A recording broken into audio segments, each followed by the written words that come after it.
नमस्कार दोस्तों, CGPSC race में आपका फिर से स्वागत है। दोस्तों, हम अर्जुना करंट अफेयर्स का एमसीक्यू सीरीज कर रहे हैं। आज के वीडियो में हम इकोनॉमी संबंधित एमसीक्यू सॉल्व करेंगे।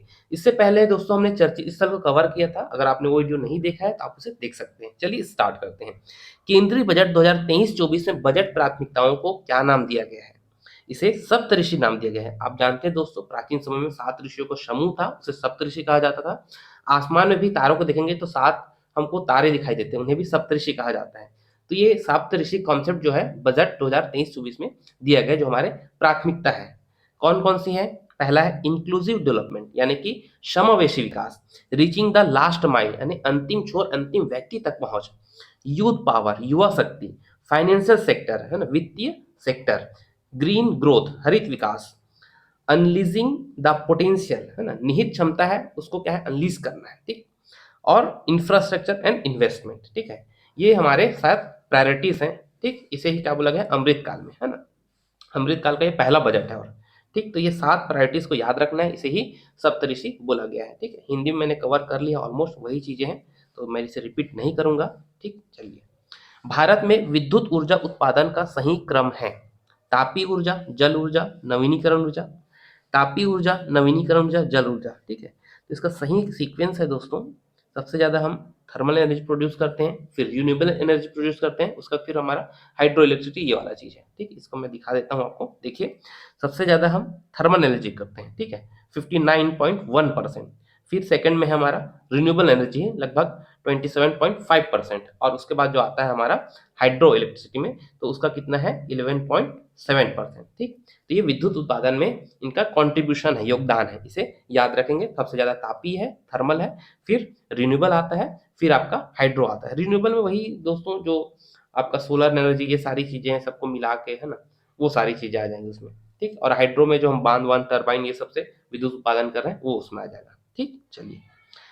वर्ष 2023 के बजट में शुरू की गई मिष्टी योजना किससे संबंधित है? ठीक, अच्छा क्वेश्चन है दोस्तों। मिष्टी स्कीम जो है, ये मैग्रो वृक्षारोपण के लिए लॉन्च किया गया है। मैग्रो आप लोग जानते हैं दोस्तों, दलदली क्षेत्रों में पेड़ और झाड़ियां जो है उगती है, मैग्रो कहा जाता है। और ये अक्सर जो है समुद्र तट के किनारे उगते हैं। तो ये मिष्टी इनिशिएटिव है, ये मैग्रो वृक्षारोपण से संबंधित है। एक बार मिष्टी का फुल फॉर्म देख लेते हैं।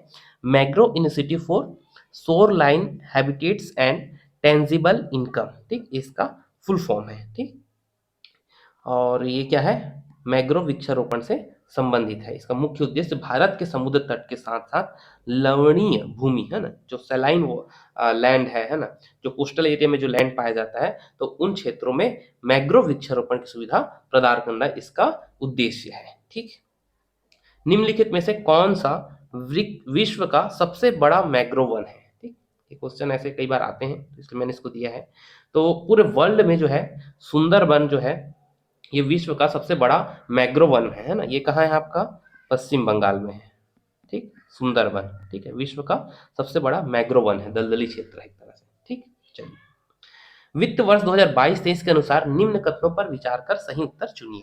भारत वैक्सीन निर्माण में पहले स्थान पे है। ठीक है, भारत दुग्ध उत्पादन में पहले स्थान पे है। ठीक है, दोनों कथन सही है दोस्तों। ठीक, तो हमारा 1 और 2 यानी कि सी ऑप्शन सही हो जाएगा। ठीक, आई थिंक 2021 प्रीलिम्स में दुग्ध उत्पादन में राज्यों का क्रम पूछा गया था। ठीक है, कि कौन से राज्य में सबसे दुग्ध उत्पादन ज्यादा होता है।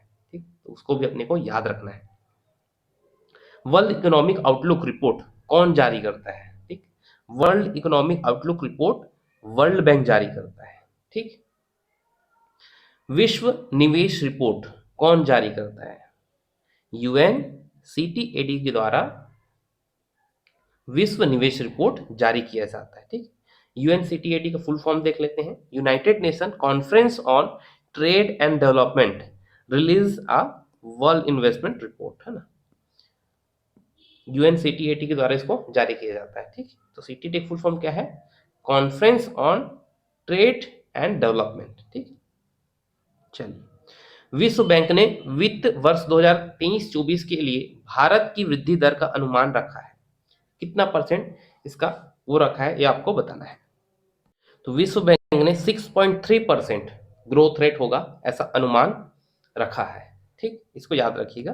कई बार ऐसे क्वेश्चन, आई थिंक मेंस में ऐसा क्वेश्चन आया हुआ था, तो may be we can expect, ठीक है। हालांकि ये तो ऊपर नीचे होते रहता है, इसमें कोई एक वो नहीं है, परमानेंट नहीं है कि, है ना, ये तो बहुत सारी फैक्टर्स पे डिपेंड करता है, तो कुछ खास इंपॉर्टेंट नहीं है, ठीक है। चलिए, 2023-24 के दौरान भारत की जीडीपी विकास दर अनुमानित है। ये हमारा जो इकोनॉमिक सर्वे है सेंट्रल का, उसके अनुसार ये क्वेश्चन है। तो 6 से 6.8%, ठीक है, 6 से 6.8% जीडीपी विकास दर अनुमानित है ना, आर्थिक सर्वेक्षण के अनुसार। राष्ट्रीय सांख्यिकी कार्यालय एवं सांख्यिकी व कार्यक्रम कार्यान्वयन मंत्रालय द्वारा जारी वित्तीय वर्ष 2023-24 की दूसरी तिमाही, है ना, क्वार्टरली 2, जुलाई सितंबर के संदर्भ में देश की अर्थव्यवस्था में वृद्धि दर अनुमानित है। कितनी वृद्धि दर अनुमानित है? ये काफी लंबा हो गया स्टेटमेंट, बट ऐसा क्वेश्चन आई थिंक इस एग्जाम में आया हुआ था, जिसने मैंने इसको दे दिया है। 7.6%, है ना, क्वार्टरली सेकंड क्वार्टरली में हमने क्या बोला है, 7.6% हमारा ग्रोथ रेट रहेगा। ऐसा कौन बोल रहा है ना, एनएसओ के साथ साथ हमारा प्रोग्राम इम्प्लीमेंटेशन स्टैटिक्स वाला मिनिस्ट्री है, तो उसके अनुसार हमारा क्या बोल रहा है कि 7.6% ग्रोथ रेट रहेगा, ठीक, क्वार्टरली पे, सेकंड क्वार्टरली, ठीक। वित्त वर्ष 2022-23 के अनुसार निम्न कथनों पर विचार कर सही उत्तर चुनिए। भारत कच्चे इस्पात उत्पादन में दूसरे स्थान पे है, सही बात है। भारत अंडा उत्पादन में विश्व में तीसरे स्थान पे, ये भी सही बात है, यानी कि दोनों स्टेटमेंट सही हो जाएंगे। निम्नलिखित कथनों पर विचार कीजिए। क्रय शक्ति क्षमता, परचेसिंग पावर पैरिटी, विनिमय दरों की गणना विभिन्न देशों में एक समान वस्तुओं और सेवाओं के मूल्यों की तुलना कर की जाती है। पीपीपी डॉलर के संदर्भ में भारत विश्व की छठी सबसे बड़ी अर्थव्यवस्था है। ये क्वेश्चन यूपीएससी 2019 में आया है दोस्तों, और करंट अफेयर्स में पीपीपी के बारे से कुछ लिखा हुआ है, तो मैंने ये क्वेश्चन आपको दे दिया है, ठीक है। चलिए स्टार्ट करते हैं इसको।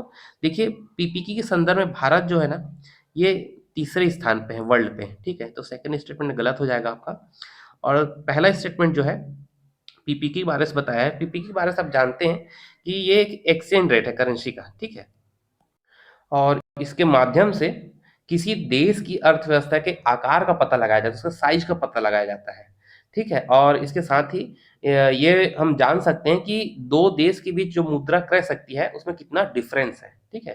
तो एक तरह से मुद्रा विनिमय दर को तय किया जाता है पीपी के माध्यम से, ठीक है। तो पहला स्टेटमेंट तो सही लग रहा है, यानी कि केवल एक जो है ये सही है। ये यूपीएससी 2019 में आया हुआ क्वेश्चन है, ठीक है। और पीपीके के हिसाब से हम कौन से प्लेस पे हैं? तीसरे नंबर पे है, ये भी याद रखिएगा। चलिए, वर्तमान में देश में कुल कितनी महारत्न कंपनियां हैं? ऐसे question I think prelims 2019, I think prelims में कभी कभी क्वेश्चन आया सीजीपीएससी के इस तरीके के, और उस टाइम जो था वो 10 महारत्न कंपनी था, ठीक है। अभी कितनी हो गई है? कुल 13 महारत्न कंपनी हो गई। हाल ही में जो है आप जानेंगे, हमारा इंडियन ऑयल इंडिया लिमिटेड जो कंपनी है, इसे शामिल किया गया है महारत्न कंपनी में, ठीक है। और महारत्न कंपनी में किसको दर्जा देते हैं? जो नवरत्न कंपनी रहती है उसी को अपग्रेड करके महारत्न कंपनी में दर्जा दिया जाता है, ठीक। तो कौन कौन से इस बार देख लेते हैं, कहीं आ गया क्वेश्चन तो लिस्ट बना के। भेल है, बीपीसीएल है, कोल इंडिया लिमिटेड है, गेल है, एनटीपीसी है, ओएनजीसी है, एचपीसीएल है, पावर ग्रिड कॉरपोरेशन है, ठीक है, सेल है आपका। तो ये सभी क्या है? महारत्न कंपनियां हैं, ठीक। और इसको किसको दर्जा देते हैं? जो पिछले 3 सालों में औसत टर्नओवर 25,000 करोड़ रुपए का हो, और औसत प्रॉफिट, एवरेज प्रॉफिट जो है 2500 करोड़ का हो, ठीक है। तो इसे हम क्या दे देंगे फिर? महारत्न कंपनी का दर्जा दे देंगे। और अभी हाल ही में ऑयल इंडिया लिमिटेड कंपनी को दर्जा दिया गया है, और कौन से क्रम का है? 13वें क्रम का है, ठीक। वर्तमान में देश में कुल कितनी नवरत्न कंपनी है? वर्तमान में देश में कुल कितनी नवरत्न कंपनी है? 16, ठीक है, 16 नवरत्न कंपनी है। वर्तमान में देश में कुल कितनी मिनी रत्न कंपनी है? तो 32 मिनी रत्न कंपनी है, ठीक। और 16 नवरत्न कंपनी है, और 13 महारत्न कंपनी है। महारत्न कंपनी, नवरत्न कंपनी और मिनी रत्न कंपनी, ठीक है, ये याद रखिएगा। विपणन वर्ष 2022-23 के अनुसार धान ग्रेड ए का न्यूनतम समर्थन मूल्य एमएसपी प्रति क्विंटल कितना है? ठीक, 2022-23 का पूछा गया दोस्तों, क्योंकि अपडेटेड 2023-24 का होना चाहिए, लेकिन मैंने एग्जाम में देखा है कि जनरली एक साल पुराना पूछा जाता है। तो 2022-23 के अनुसार कितना था धान ग्रेड ए का 2060 था, है ना, 2060 था। अभी इसका देख लेते हैं नया रेट कितना है। देखिए, तो 2000 हमको देखो 23-24 जो रिसेंटली है इसे देख लेते हैं हम लोग, और ये 2022-23 का दिया है, बट जनरली मैंने एग्जाम में देखा पुराना ही पूछा जाता है, बट दोनों को देख लेना चाहिए। ठीक, तो वर्तमान में 2023 के अनुसार देखा जाए, 2023-24 के अनुसार, तो अभी सामान्य धान सामान्य धान का कितना है अभी 2183, 2183 है। ठीक है, सामान्य ध्यान का, और ग्रेड ए का कितना हो जाएगा 22,3, ठीक है, 2203 रुपए। ठीक, धान ग्रेड ए का। ठीक है, और कुछ कुछ का देख लेते हैं दोस्तों। बाजरा, बाजरा कितना था पहले 2022-23 में 2350 था, अभी 2500 रुपए हो गया है। ठीक, मक्का का कितना था पहले 1962, ये अच्छा दिया है, 1962 था पहले, और अभी 2090 हो गया है। ठीक, और क्या देख सकते हैं हम, मूंगफली का देखिए, मूंगफली महंगा रहता है, तो 5,850 और 6,377 रुपए। ठीक, वर्तमान में कितना है 63-67-77। ठीक है, तो इस तरीके से इसको याद रखना है कौन सा है। ठीक है, मूंग का देखिए 77-55 और 85-58।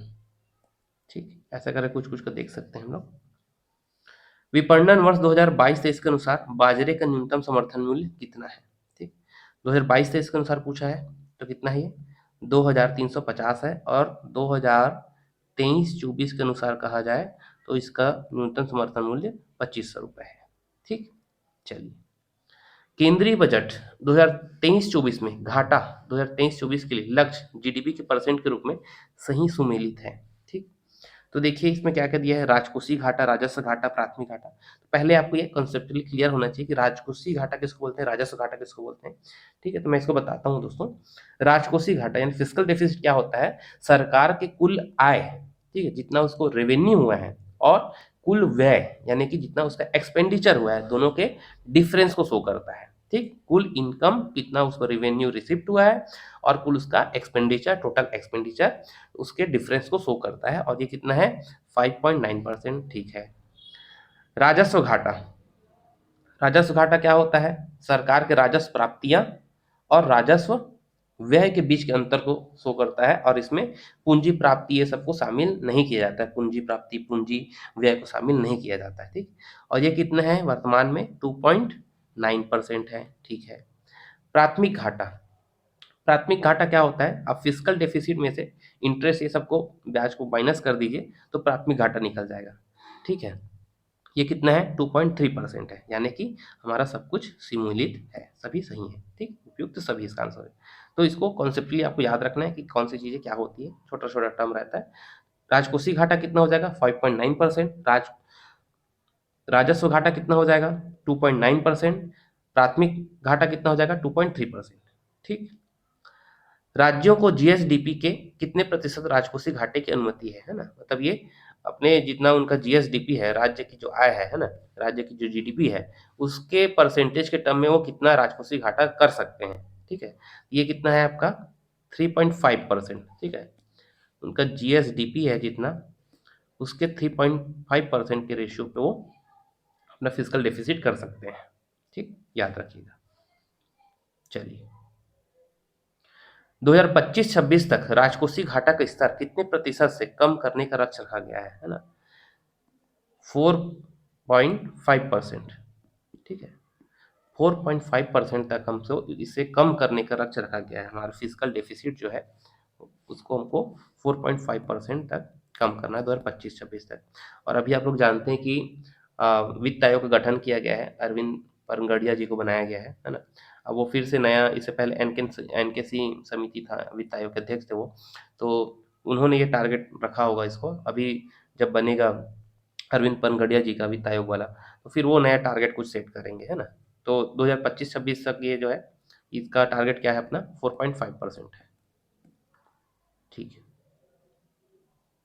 नेक्स्ट क्वेश्चन देखते हैं। विश्व व्यापार में निर्यात में भारत की हिस्सेदारी है, बहुत ही कम निर्यात करते हैं हम अगर वर्ल्ड के हिसाब से देखा जाए। आई थिंक ये कितना है अपना 2.2% है।